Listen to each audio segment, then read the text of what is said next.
सौंदर्य के नाम पर विधाता के पास अब शेष बचा ही क्या होगा? तुम्हारा एक एक अंग अर्थात अंग प्रत्यंग विधाता ने यत्न और परिश्रम से रचा है। तुम्हें बनाकर यदि विधाता अपनी रचना पर गर्व भी करे तो उसका गर्व कौन खंडित कर सकता है? तुम यहाँ मेरे रूप का वर्णन करने आए हो अथवा मुझे युद्ध में पराजित करने? पहले तुम्हारे रूप सौंदर्य से हुई पराजय से तो भूल ले, फिर युद्ध की जय पराजय पर विचार करेंगे। ऐसी सर्वश्रेष्ठ सुंदरी से युद्ध करना कौन चाहेगा? तुम्हारे भीतर दो विरोधी गुण एक साथ कैसे समा गए सुंदरी? सौंदर्य और युद्ध की तत्परता।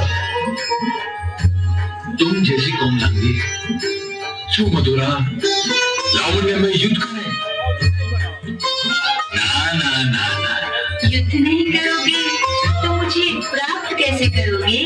सुंदरी, हमने तुम्हारे विषय में अब तक जितना सुना वो बहुत ही कम था।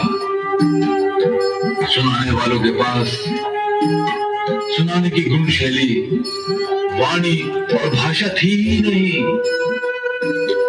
सुंदरी, तुम जैसी परम सुंदरी से युद्ध करना अपने पौरुष का अपमान करना होगा। तुम्हें तो बिना युद्ध किए स्वयं को हमें समर्पित कर देना चाहिए। हमारा सारा बल वैभव तुम्हारे चरणों में समर्पित है सुंदरी। फिर युद्ध की क्या आवश्यकता है?